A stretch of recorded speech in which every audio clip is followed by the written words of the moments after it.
Hello, welcome to Gardener's World.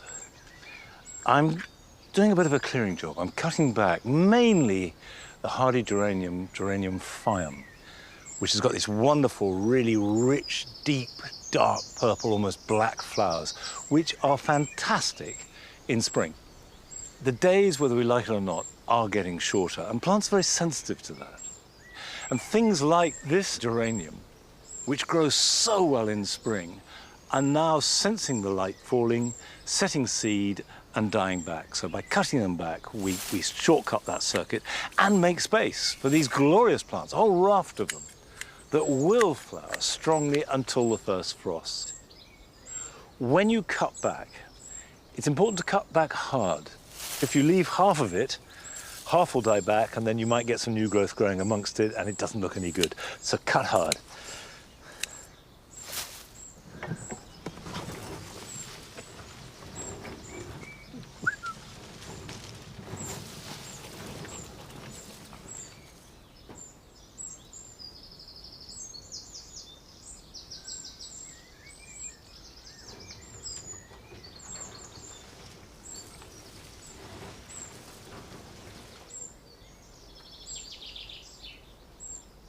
This process of clearing is something that's happening all over the garden, and here in the writing garden, it tends to look really good in spring.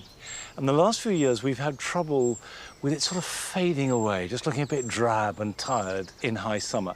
So making a real effort to add plants, to give it extra impetus and zoom, and that's not difficult. And remember, the writing garden is based upon the idea of cow parsley. And by the way, this is cow parsley. This is self-sown cow parsley in here. Now, but more importantly, this is borage. It's white borage, and white is the color theme here. And because it's a hardy annual, that's it. It's over. I'm not going to pull them up as such. I'm going to start cutting because there are other things in here I want to keep. I hate gloves, and I hardly ever wear them. But I do for borage, because borage has tiny little hairs all over it that are really quite abrasive. Right, I'm going to just clear a little bit more in here. Now this is Angelica, which is coming through. Angelica, of course, has great big umbels and will grow really tall, so we'll leave that.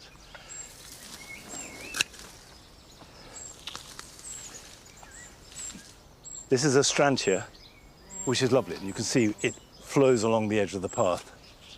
And that's beautiful. And we want to keep that going as long as possible.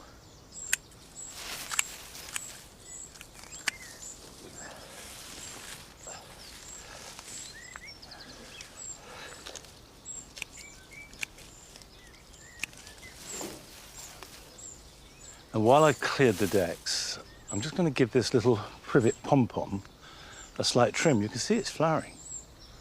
Don't often see privet flowering. Quite pretty white flowers, which of course would work here in the writing garden, but I'm just going to trim it off because the whole point of topiary like this is the contrast between the clipped topiary and the looseness of the planting.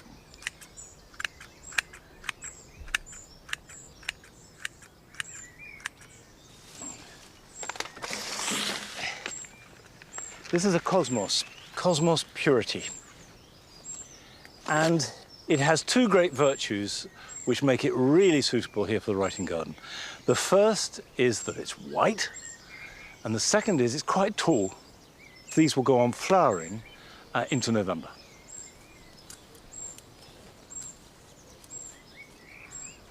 Now, while I'm doing this, we're going off to Bishop's Cleeve in Gloucestershire to join Richard Marshall and his national collection of penstemons in all their glory. And not just to share them, but to share the evident deep delight that he gets from growing each and every one of them.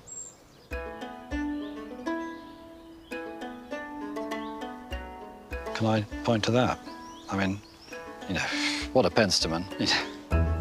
It's just mad, isn't it? What a plant. I know people have said it's a bit in your face, but actually I rather like it. I go for that. I'm Richard, and I've been gardening most of my life. About 40 years ago, before we came here, That's when I really discovered penstemons. We brought home the first one. Following year, we went to some more gardens and there was a guy there selling loads and loads of penstemons, so a couple more came home. Then we got to about 10, then we got to 15. Anyway, to cut a long story short, we got to about 50 and it became clear that most of them were really, really rare. So that's the point at which the National Collection came along. So we now have 107 different varieties in the National Collection. There's about 130 penstemons in total here. It's only when you start collecting them you start to see the differences, that you start to appreciate them even more. One of the things I really love about penstemons is the huge variety there is. You've got everything from this tiny little thing here. This is Pinifolius Wisley Flame. And look at the size of the leaves, they're absolutely tiny. And that's because it comes from Southwest America and from down into Mexico. Flowers are so delicate, but they still have exactly the same structure as any other penstemon, with the 5 lobes around the mouth, 3 at the bottom and 2 at the top. But unmistakably a penstemon. This one, which is Breeden, and look at the difference in size of leaves. Very different growing conditions. This is a garden hybrid. As are all these here. These are all garden hybrids, apart from this one. And this is Heterophilus, so it's a species cultivar, and this is Heavenly Blue. So really, there's a penstemon for everyone.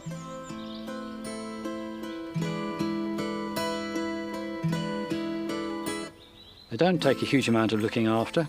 And planting them at the right time of year, you can get them growing on quite strongly during the summer so that they're robust enough for the winter. What you don't really want to do is to go planting them late in the season because they haven't got a time to get established. Just leave them over the winter.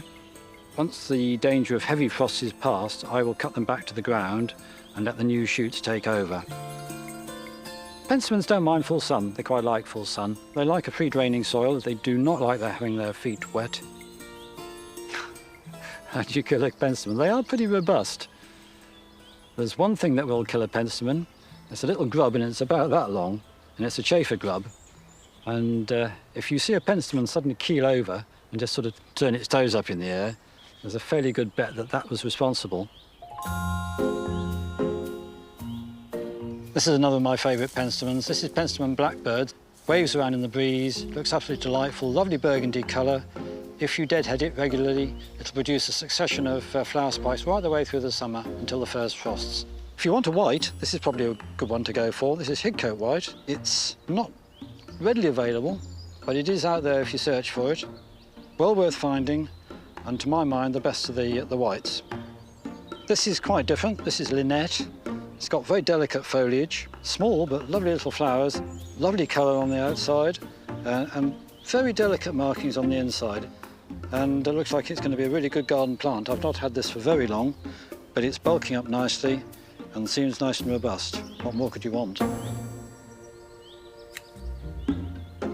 The very first penstemon we bought was one we came across on a garden visit. I still have the descendant of that plant. Its proper name is Penstemon Andenkan and Friedrich Hahn, but you'll know it by its English selling name, which is Penstemon Garnet, and that's what almost everyone calls it, including me when I don't want to have to say Andenkan and Friedrich Hahn. It's a cracking plant. It's got just the right size leaves. It keeps on flowering for a really long period. It was one of the first to start. With deadheading, it'll come back again and it'll keep going until the frosts. This shoot has just about come to the end of its useful life. The way to keep the show going for the rest of the season is to keep deadheading, and I do this on a regular basis. Once a day I come round and deadhead. Cut just above a pair of leaves. You want to go low down. If you go too high, you risk all that new growth making the stem top heavy and it breaking. In a few weeks' time, you'll have new shoots and there will be flowers on them. I deadhead for 3 reasons. Firstly, that. Secondly, I really don't want seedlings. And thirdly, by the autumn, you'll have a nice little pool of small shoots that are ideal for cutting material.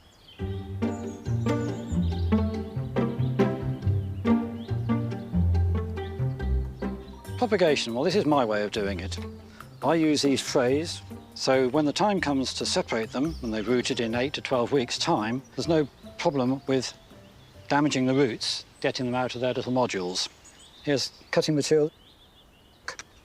So we'll snip just above a leaf pair there, and we want enough material, so I'll probably go there for the second cut, just below a node, and that's important because that's where the hormones are most concentrated.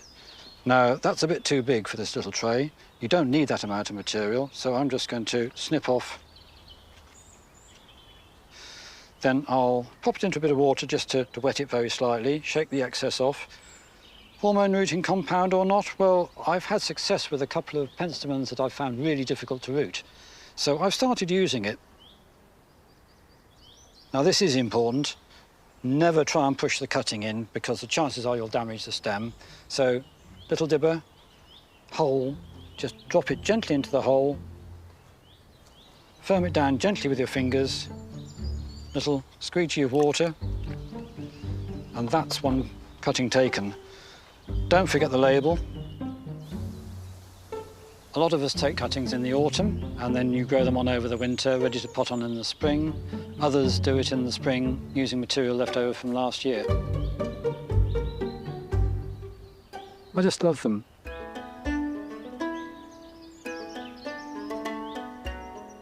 Why do I like penstemons? Well, to some extent, I have to say there's a bit of sentimental value associated with them.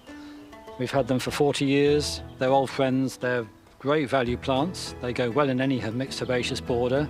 Huge variety of colours, leaf forms, you name it. To be honest, I just wouldn't be without them.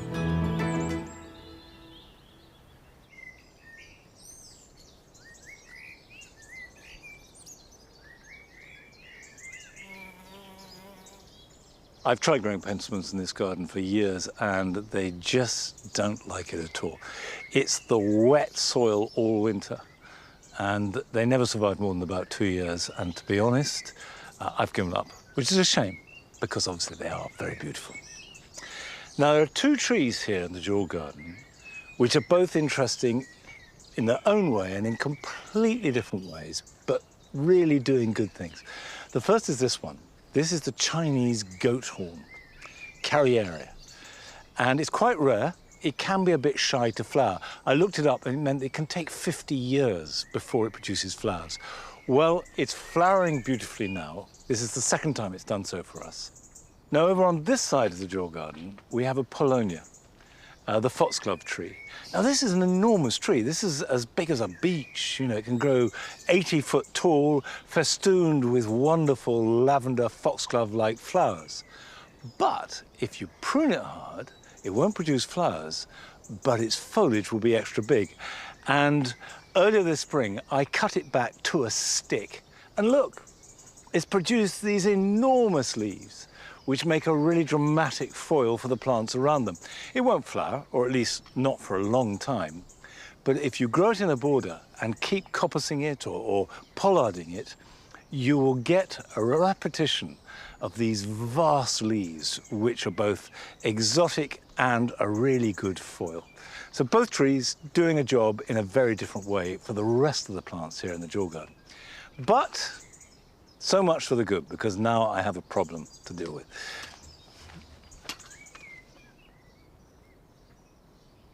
Come on, come, wait.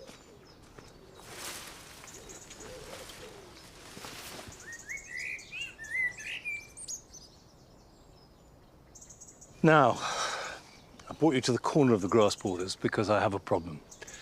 This is Rosa moisei, and I planted it, 29 years ago. However, in the last year, this has developed problems. You can see it's died back. And I believe that this is fire blight. It's a bacterial disease that affects members of the rose family. So that's not just roses, but includes apples, pears, hawthorn, medlars, plums. And what it looks like, the reason why it's called fire blight, because it looks like it's been torched. You can see that looks like it's been burnt. That is not going to recover. So at very least, if you've just got one stem, you should cut it right back and cut it out. This is quite badly affected. It's a species rose. So what I'm going to do is cut it completely to the ground, burn everything, and then hopefully the new growth will be healthy. So right down at the base, right down at the ground, cut. Now don't be too alarmed by this. Fire blight is apparently quite rare. There are a whole series of factors that will increase the chances of fire blight. Poor ventilation is one. The second thing is warm, wet winters. It's worth pointing out that you do need to disinfect any tools you use before cutting anything else. Right, let's continue.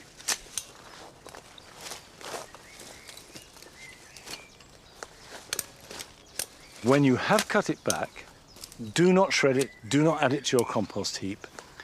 Burn it if you can.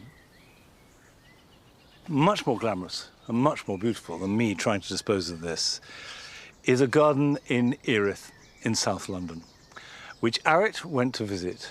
And it's a garden that has been transformed by the local community. From the outside, you'd never imagine what lies beyond these walls. But step inside and you discover a garden that stands apart in an urban landscape. A place where ingenuity and community have turned an overlooked space into something thriving, resilient and unexpectedly beautiful. The contrast is incredible. I mean, I can still hear the sounds of the city behind me, but in here it's completely different. It's green, it's lush, and it feels really special.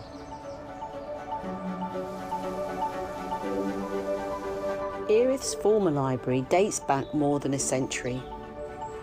After falling into disrepair, it stood derelict for years, along with the garden that surrounded it. But in 2019, it was brought back to life with the garden at the heart of its transformation. Selina Ozan is the head gardener at the Exchange. Selina. Hi, Arit. The small part I've seen of this garden walking through is fantastic. Tell me how it's laid out. So the garden wraps around the building, this gorgeous old Edwardian building, and that in itself creates a lot of different sort of niches. There's almost 5 gardens in one. Where we are at the minute, this is sort of woodland edge in the back garden. The front garden is sand bed, so everything's planted in around 30 centimetres of sand. It's super exposed, really sunny. We also have a kind of fern yard, we call it, which is deep shade, gets almost no sun. So it's really cool that with such a small space, there are so many different areas and kind of microclimates. A lot to keep you on your toes. Yeah, exactly. And such a vast array of plants as well. I'm sort of eyes darting everywhere. So how do you garden here?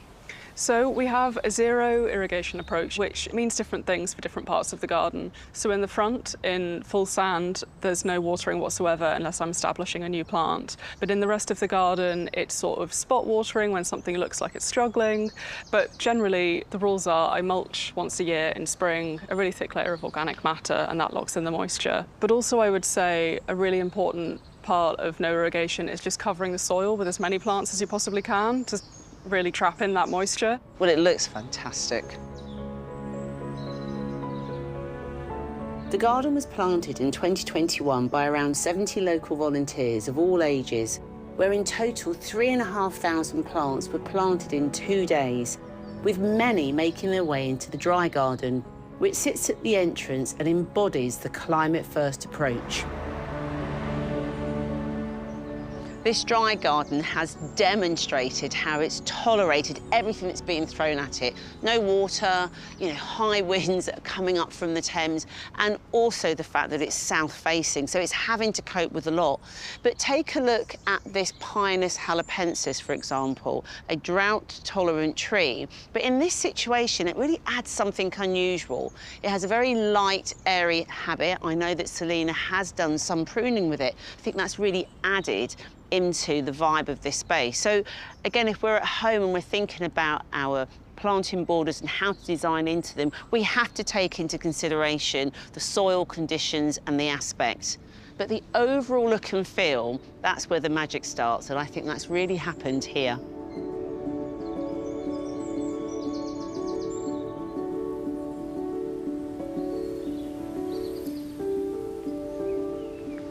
This section of the garden is clearly dominated by this really large sycamore.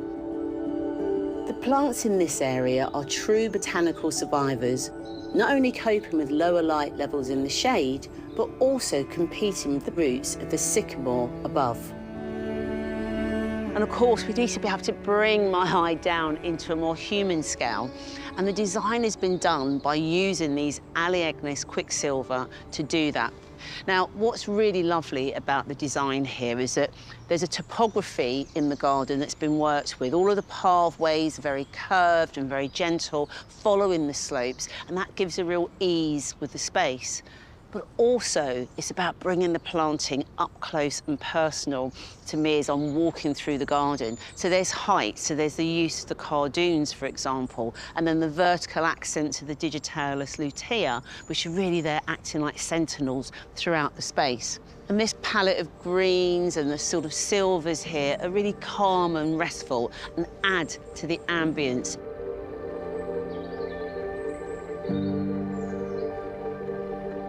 The garden demonstrates the power of right plant, right place, showing how carefully chosen plants can thrive, even as our climate becomes more unpredictable.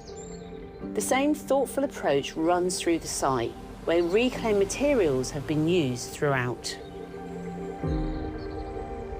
Everywhere you look in this garden, it's telling a story of reuse. So whether it's the fences or the pathways, even the pavers have come from this garden.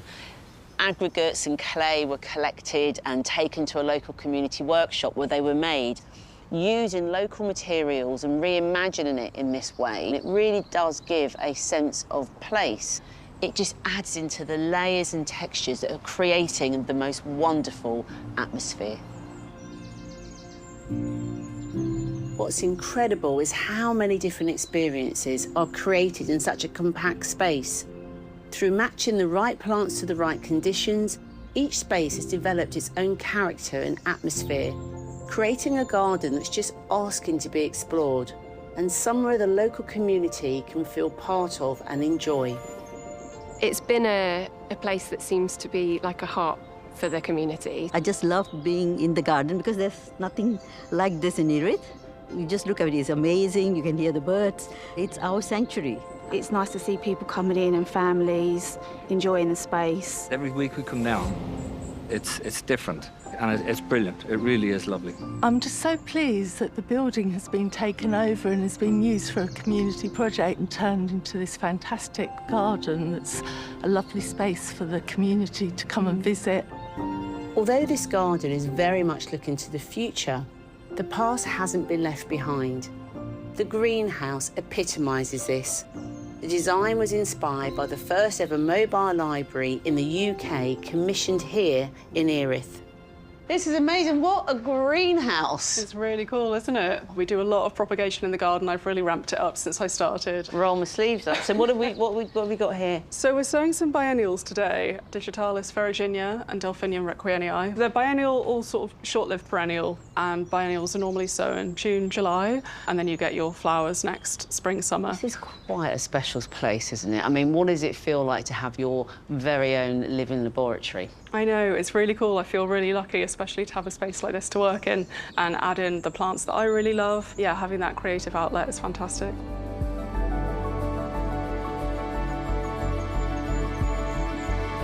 This garden has been restored by a community for a community, and they have poured on resource and creativity and real care, and you can see that through every aspect of the garden.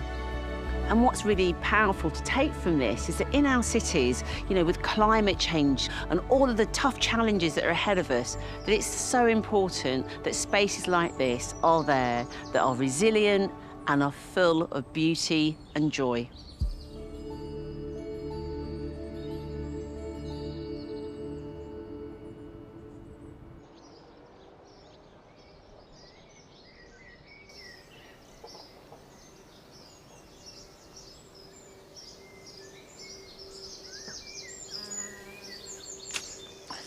I think what was really interesting about that garden was the way that it combined two elements that don't often get combined together. Because on the one hand, you have community gardens that do incredible work and involve people, and they create places of dynamism and love, but not necessarily of sort of great horticultural or at least design merit.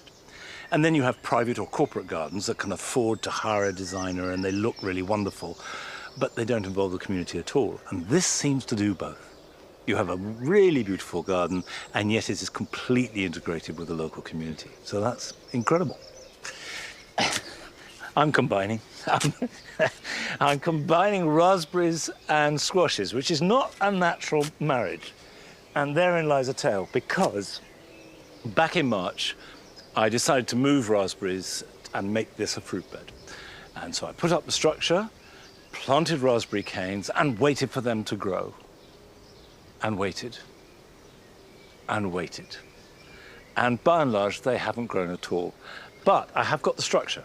And as the raspberries aren't using it, I thought I would plant my pumpkins and squashes in the pathways that I had hoped to use to collect raspberries, so that then I can train them up the structure. And I've got a mixture between pumpkins and squashes. Don't get too het up about the difference between the two. Essentially, a pumpkin has a harder skin and keeps longer, and a squash a little bit of a softer skin and keeps less long. But they both keep, and you know, if you ripen them properly, they'll keep for months and months and months, sometimes up to a year. This is one called Lekor, a squash, which I've never grown before. But it looks good, and importantly, has very good taste. And I grow these to eat. The secret of success with squashes is really rich soil, plenty of water, and plenty of heat. It's not so much extreme heat, it's just they don't like cold at all. This one is called Blue Kiri. And they have this sort of grey-blue skin, which is very handsome. It's not a big squash, but it's another one that is really good to eat. Pop that in there.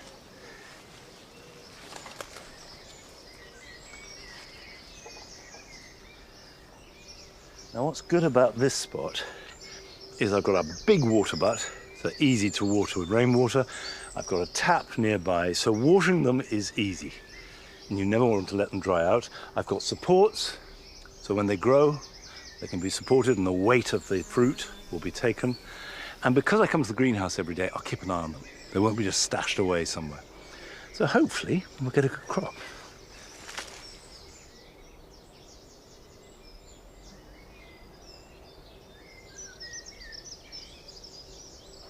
So much for the squashes and pumpkins, which are, of course, members of the cucurbit family. And that includes squashes, pumpkins, courgettes, cucumbers, gourds, and melons. And they all have slightly different growing demands and needs, although they share the same need for water, rich soil, and heat, but the extent of which is critical. So, for example, courgettes are by far the easiest cucurbit to grow. They will tolerate lower temperatures, they're pretty unfussy, and a lot of us grow them outside without any problems at all. Cucumbers, I've already planted some outside, I've got some growing in here in a pot. They again, if you choose your variety right, are not difficult to grow, particularly if you've got a greenhouse. The last of them, melons though, are much more particular. Yes, they need lots of water, yes, they need rich soil, but they need heat. And the only way you can really grow them in this country is in a greenhouse. And I grow my melons in pots. It is important to make sure they have good drainage, drill extra drainage holes, and make them nice and big. I've got some here, and I'm going to put 3 in a pot that size. I've made up a compost mix which is partly a peat-free bark-based compost, but also plenty of garden compost. And you can see the bits in there. And that means that they have the richness and also the water retention. I've got a variety here called green nutmeg. I confess I've not grown this before. I looked it up and people raved about it. We'll pop them in on the edge, like that. We'll pop that in there like that. Now, they will need support. And we'll put them in next to each one, right down to the bottom. The way to get the fruits at their best is to be ruthless about thinning them. You don't want more than 2 fruits per plant. And then, for a week or so before you harvest them, you want to starve them of water and feed. This condenses the sugars and makes them taste so much better. And feeding once a week, as I say, a tomato feed will do the job fine, but we use liquid seaweed, and that also is very good indeed. Now, we're off to Wensleydale to visit the garden of Jenny Radbourne. Now, Jenny is a florist, but she found that her approach to her own garden was transformed dramatically overnight. When we got the house, it was ramshackled and needed a lot of work. The garden was my blank canvas. It was where I was going to get to be completely and utterly in charge and creative, where I could let my floristry skills and my love of plants absolutely bloom. I'd been flowering a big wedding the day before I got sick and got up to get ready for work and realised that my legs felt strange. We called an ambulance. I knew there was something really seriously wrong. I'd never felt a pain like it. And that was when, I became immediately paralysed below the waist, couldn't feel anything. Transverse myelitis, it's where the body attacks itself, an autoimmune disease, and I had the acute form, and it is like an explosion in the spinal cord. After several weeks in hospital, making very little progress, I came home. The garden was absolutely calling to me, and my incredible husband moved my body for me. He physically got me doing things, got me into the garden. I don't think I ever lost hope. I think I always just thought I could get some feeling back and get my legs moving. And me in this garden, you know what, we're going to do this. And we have. Yeah, we have. I wanted a central pathway just because I love symmetry. I'm a bit wobbly and it's gravel, and actually it's quite thick gravel. So if I fall over, I fall onto gravel. I've got bark chippings in other areas. It's a nice, easy landing. It also grips my feet, which sounds ridiculous, but when I'm walking on it, it's like my feet sink into it and I get a really good connection between my brain and my feet, which I don't always get. We planted things like the salix. They don't do amazingly well, probably the wrong choice. Gardening, you're just experimenting all of the time, and you think something will work and you think, oh, it's a wet garden in winter, so they're going to be fine. But actually, because this is raised, it's probably too free draining. Yeah, I love the experimental phase of it too. Interspersing with foxgloves, some alums, alchemillus again, really easy to divide. We had a lot of lupins from when we bought the cottage, and then lavender and cosmos. And when something dies off, I tend to get something from the cutting patch that I've brought on and fill in the gaps, basically. The physiotherapy you get planting a garden, from moving things around, there's nothing more determined than a woman that needs to get a bag of compost down a garden, quite frankly.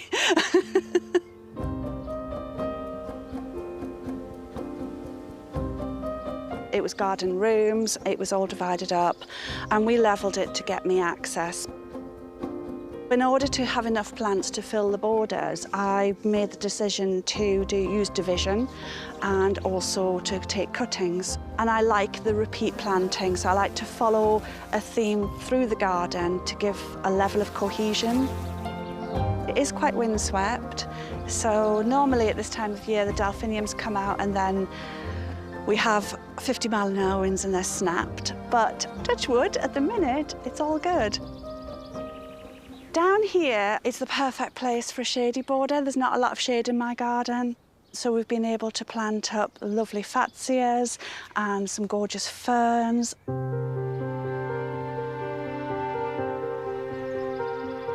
Just in this area here, we've let this be It's one of my favourite bits. It is pretty wild, but it's pretty lovely too. And the poppies, because my husband's military, they have a real significance for us. It's a really lovely space for a little bit of reflection.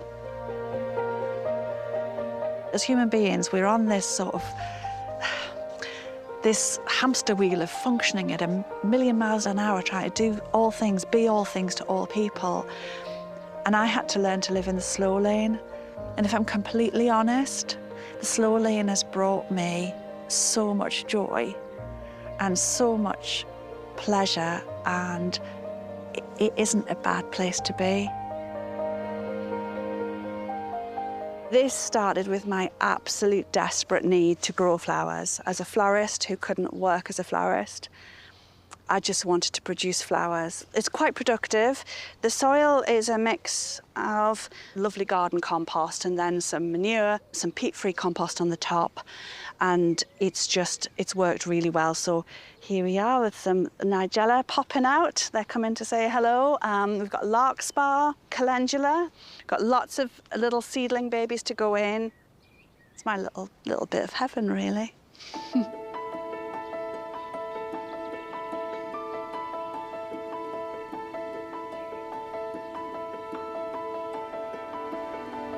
This is where I grow my seedlings, so this would be covered in shelving in spring, and it's where I can stay warm in winter.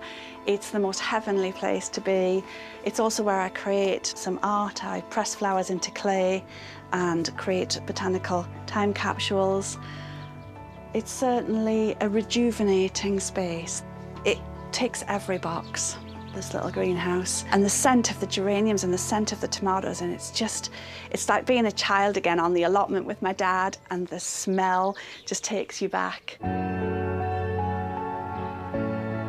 There are going to be blips, there are going to be times where it doesn't feel possible, and there are times where you think, I cannot do this. And it's okay to have those times, but it's also really, really important that you remember that you can achieve so much by just saying yes mentally and forging forward.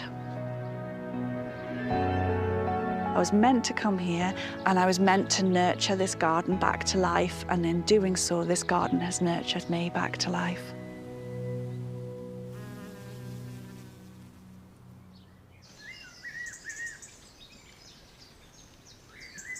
I think Jenny's story reinforces the truth that gardens always have a personal story. Is you can have a generalized idea of what's a good plant or a beautiful garden or certain ways that you should do things, but in the end, they're intensely personal. And what they mean to you and what you put into them and what you get back from them is always where the magic happens. It's that relationship between gardener and garden that makes them so special. Now, I am having an intense relationship at the moment with this wonderful lily. It's called Claude Fried. I chose it for the Paradise Garden because it's voluptuous, and the Paradise Garden should be about richness, the sound of the water, this sense of just being surrounded by riches of all kinds. And this does the trick. It's essentially a woodland plant, so it grows quite happily underneath the crabapples here. And it's tall, and it's proud, and it's loud, but with style and elegance. And while it's flowering, it is one of the stars of the garden.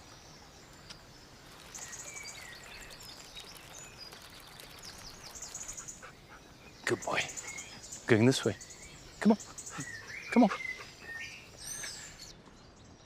Normally, when I come in the potting shed, it's to sow seeds that are going to perform this year. However, once you get to high summer, the returns on that gets less and less. But it's not too late. In fact, it's a good time to be thinking about next year for perennials. So, for example, this is Lysimachia Beaujolais. It's got lovely sort of burgundy-coloured spikes of flower that were really trendy about 5 years ago at Chelsea. But they're a good garden plant. I've sown these this spring. Now, there are 6 plants here. If you had to go to a garden centre and buy those, it might cost you sort of around 50 quid, whereas the seed definitely didn't cost more than a fiver. I've got a tray here of echinacea. They'll flower next year, not this year, but that's part of the slow process. Likewise, these aquilegia, which will flower next spring, definitely. Now, there are a number of different ways you can do it. With small seed, you need a seed tray and sprinkle them. With larger seed, it's worth growing into modules. I'm going to start with a perennial foxglove. This is Digitalis parviflora, which is going to be perfect for the woodland garden. Now, these are very small seeds, so I'm going to sow them into a small seed tray. Just fill it with a very basic coir-based compost. And the answer is to sprinkle them very lightly over the surface of the compost. Protect them, but you don't have to heat them. Now, this is a GM Blazing Sunset, which is destined for the jewel garden. GMs love Longmeadow. They grow really easily. They really like our heavy, rather damp soil.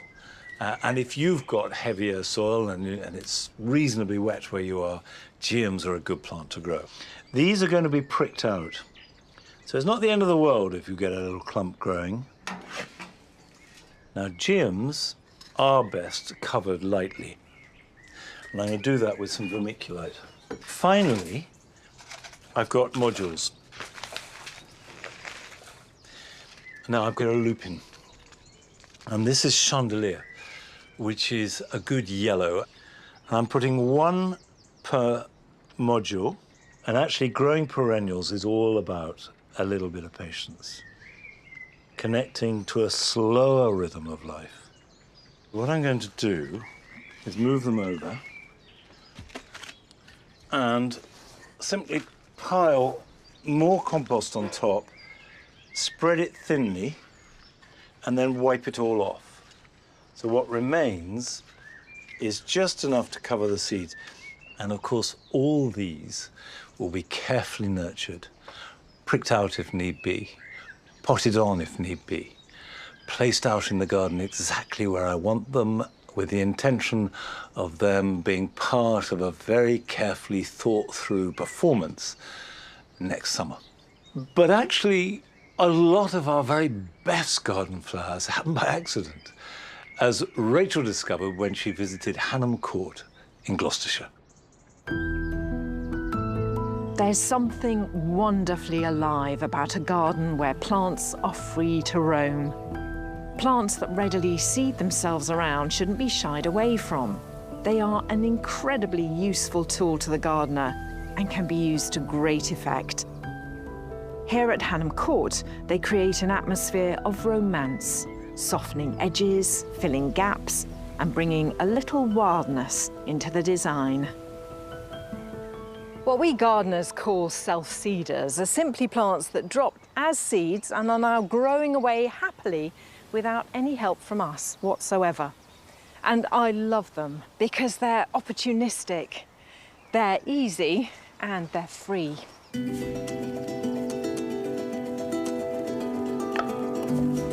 Self-seeders come in many different forms, and fennel is a really good example of a perennial that also self-seeds. So this plant itself, the main plant, will last for several years.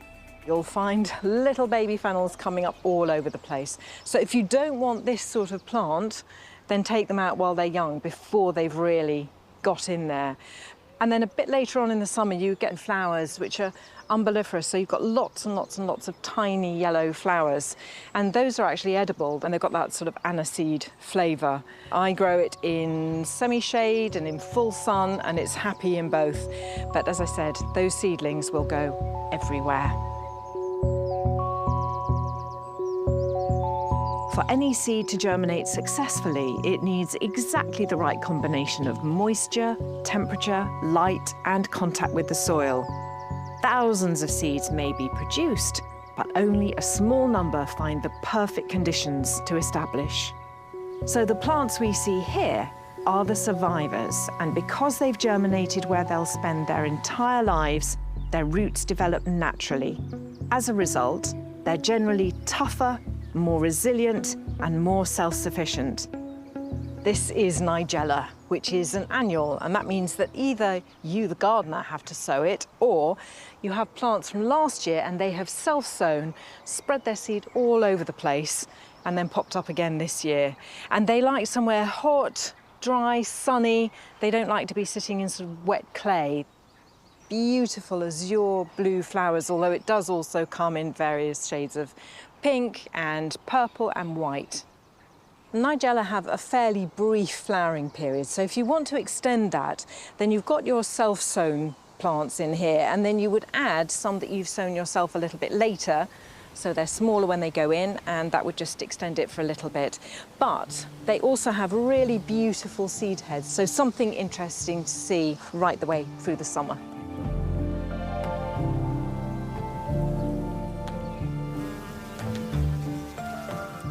There's something so evocative about foxgloves. They're very romantic plants, and they're also brilliant self-seeders. Now, they're biennials, which means that they take 2 years to complete their life cycle. After they've flowered, they drop the seed and make a small plant, and then that overwinters, flowers again the next year, and then the same process continues. So to really establish a patch of digitalis, it's a good idea to sow seeds in 2 consecutive years, and then you've really got them. But they also love to self-seed. If they haven't gone into the place that you think they should be, you can orchestrate a little bit. You can dig up that young plant and move it so that the following year it'll flower exactly where you want it.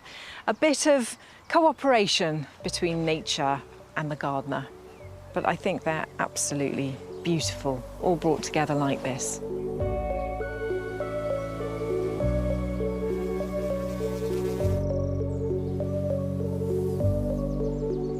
Well, here's a perfect spot to enjoy the sunshine.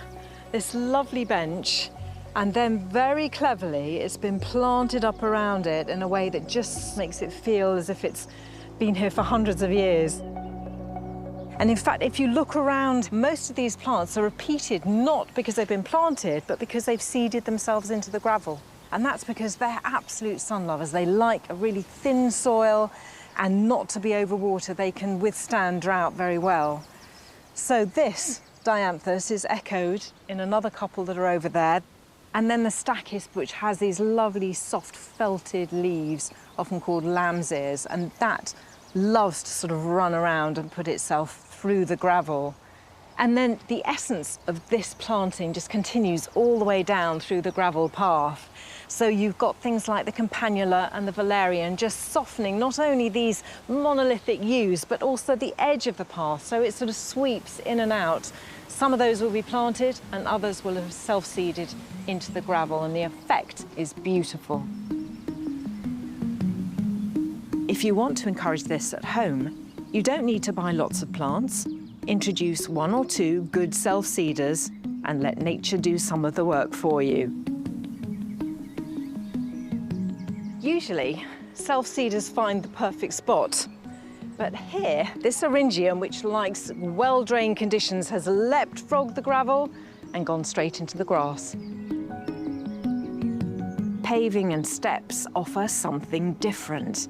The cracks and joints between stones create tiny microhabitats, little pockets where seeds can lodge and moisture can collect and organic matter gradually builds up.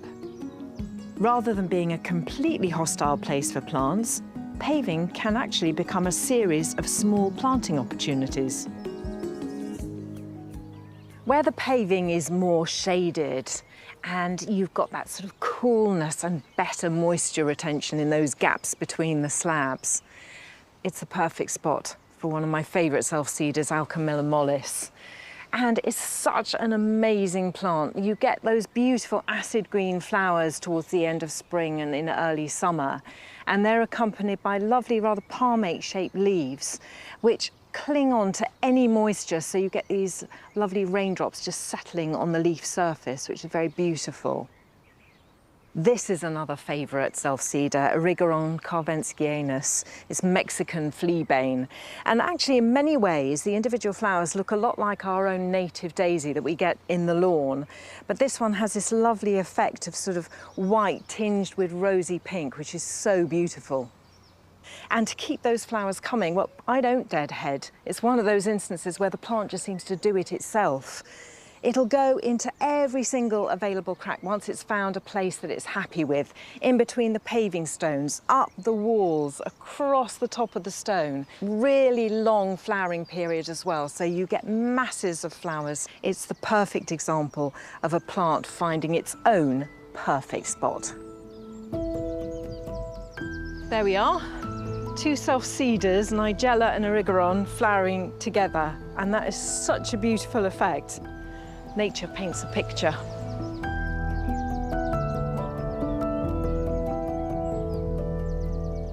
Self-seeders are invaluable in the garden. They bring that little touch of the unexpected, that bit of romance. And yes, we can edit, we can tweak, we can move, but I think also as gardeners, perhaps we need to sometimes just step back and allow those plants to show us exactly where they want to grow, because that's when the magic happens.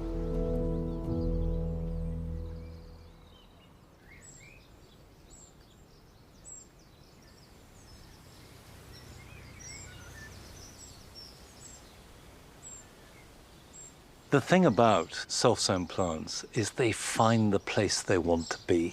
So, for example, here there are these incredible mulleins that are really difficult to grow in this garden, but they're very happy and magnificent and even monstrous growing between the cracks of the paving. And we do get self-sown plants popping up all over the garden. Foxgloves have a habit of appearing where you least expect them often. Poppies, of course. And we've even got a rambling rose. And you'd scarcely believe you could grow it from seed, but it's there, and it's found its own way there. And like all these self-sown plants, it's very happy.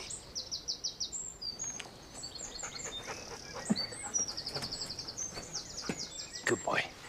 Going this way. Come on. Come on. Right, I am now going to tell you a tale of disaster, because I have a bed of garlic here that I put in the ground last autumn. And until about a month ago, it looked really good. But over the last few weeks, they have declined noticeably, and the green has just turned brown, and there's clearly not something right. And I had a look the other day, and what I have is allium white rot. And that is not good news, because when you harvest your bulb, you'll notice there's a lot of rot at the base of the stem. And you might well see white dots all over the bulb. And this is a fungus. And the fungus attacks the bulb, and in some cases can reduce it to complete mush. And in almost every case, the bulb will rot very quickly. They won't store. It also means, much more importantly, that it will spread to all members of the allium family. So in this particular piece of ground, I can't grow any alliums. And in the vegetable garden, that really amounts to onions, shallots, garlic, elephant garlic, and leeks for at least 5 years, and could be as long as 15 years. Now, I will pick these up and collect them all, and they mustn't go on the compost heap. They should be burnt. Over here, I've got elephant garlic. I am going to harvest these now, just in case it spreads. You shouldn't use the same fork on a clean piece of ground. You should disinfect it in between, but I know I'm not going to grow any alliums here for the foreseeable future. Right, I'm going to finish harvesting my elephant garlic, which I think is fine. And while I'm doing that, here are your jobs for the weekend.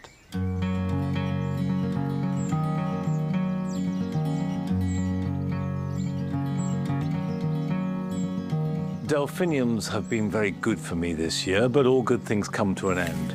And when the flowering is over, rather than letting them set seed, it's a good idea to cut them back. Don't just snip off the seed heads, but go right down to the base of the stem. Remove this, and this will encourage the plant to grow again, throw up a new flower stem, which should flower before the end of summer.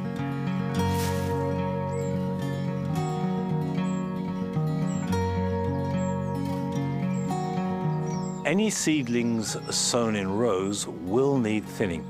I've got wallflowers here, but it applies to any seeds you might sow, and at this time of year, particularly vegetables.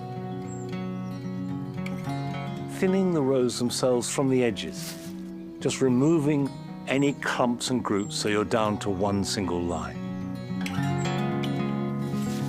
Then in a week or so, as the seedlings grow bigger, you can start to thin them to the required spacing.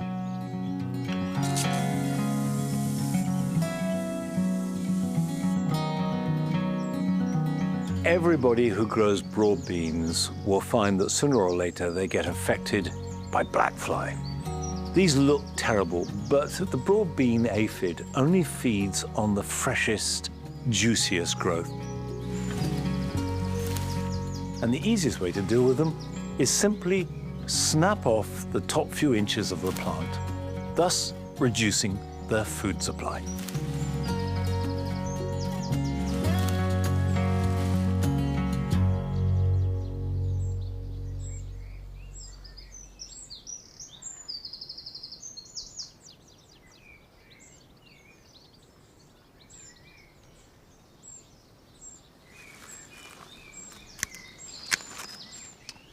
The sad truth is that we are coming to the end of the main rose season.